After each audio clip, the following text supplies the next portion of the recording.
Assalamualaikum warahmatullahi wabarakatuh. Selamat pagi, siang, sore, atau malam bagi semuanya.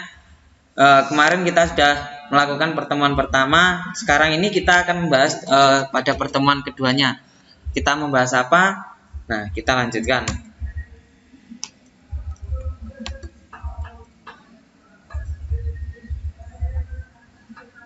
Oke, sebelumnya kita harus mengetahui dulu kompetensi dasar kita.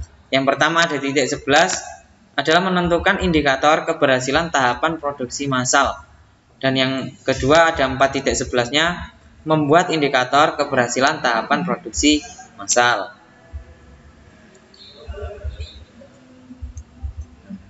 Tadi ada kompetensi dasar, sekarang ada indikator. Yang pertama menjelaskan indikator keberhasilan tahapan produksi massal.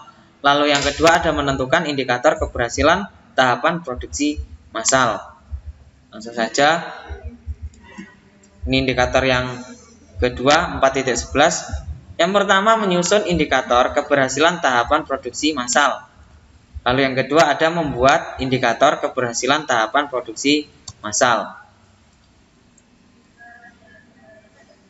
Yang pertama, produksi massal adalah nama yang diberikan kepada sebuah metode memproduksi barang dalam jumlah besar dengan biaya yang rendah per unitnya.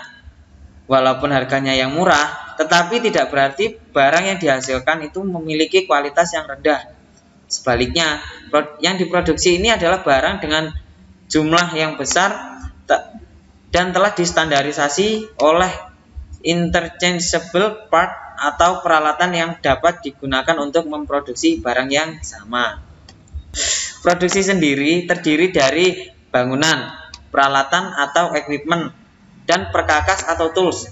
Di sini, tahapan perencanaan harus mencakup langkah-langkah kerja dan perbaikan langkah-langkah tersebut. Kemudian, rencana itu dilaksanakan pada tahap implementasi dan sekaligus dengan tahap pengendaliannya. Oke, next.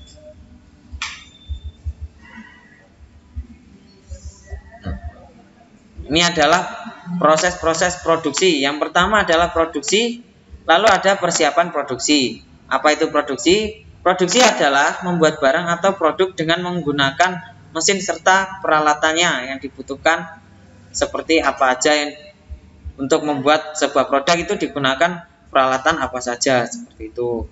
Lalu persiapan produksi adalah membuat sarana produksi atau sistem produksi itu sendiri. Lalu yang ketiga, apa itu persiapan produksi? Proses adalah urutan pelaksanaan ataupun kejadian yang terjadi secara alami atau didesain. Mungkin menggunakan waktu, ruang, keahlian, atau sumber daya yang lainnya yang menghasilkan suatu hasil. Produksi sendiri adalah suatu kegiatan yang dikerjakan untuk menambah nilai guna suatu benda atau menciptakan benda baru sehingga bermanfaat dalam memenuhi kebutuhan sehari-hari. Nah, setelah mengetahui pengertian dari proses dan produksi, proses persiapan produksi sendiri itu terdiri dari kegiatan-kegiatan seperti perencanaan urutan-urutan proses sebagai berikut. Ini bisa dilihat pada bagian di samping. Yang pertama ada penjadwalan waktu, lalu ada yang pemilihan peralatan, yang ketiga ada pengerjaan dengan perkakas, lalu yang selanjutnya ada mobilisasi personalia, lalu yang selanjutnya pembelian material, dan yang terakhir adalah pembagian pekerjaan. Next. Ini adalah kriteria penting sebagai indikator keberhasilan usaha. Yang pertama adalah kemampuan menyesuaikan diri, lalu ada produktivitas, lalu kepuasan kerja, dan kemampuan mendapatkan laba dan pencarian sumber daya. Dan yang terakhir adalah kriteria keberhasilan. Itu. Oke. Langsung next.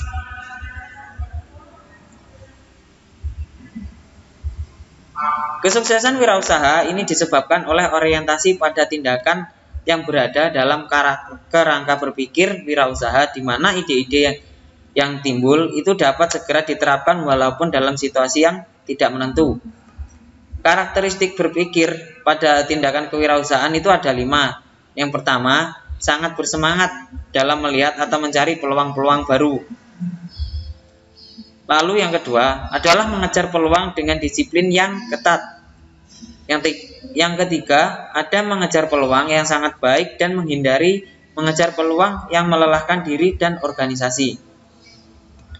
Lalu yang keempat ada fokus pada pelaksanaan. Dan yang terakhir adalah mengikut sertakan energi setiap orang yang berada di dalam jangkauan mereka sendiri. Itu.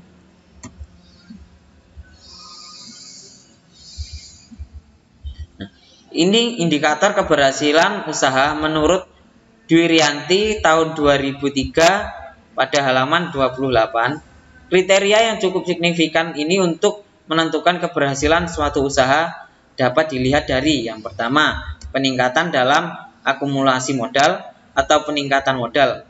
Lalu yang kedua ada jumlah produksi, yang ketiga jumlah pelanggan, peluang usaha, perluasan usaha, lalu ada perluasan daerah pemasaran, lalu ada perbaikan sarana fisik, dan yang terakhir adalah pendapatan usaha. Seperti itu.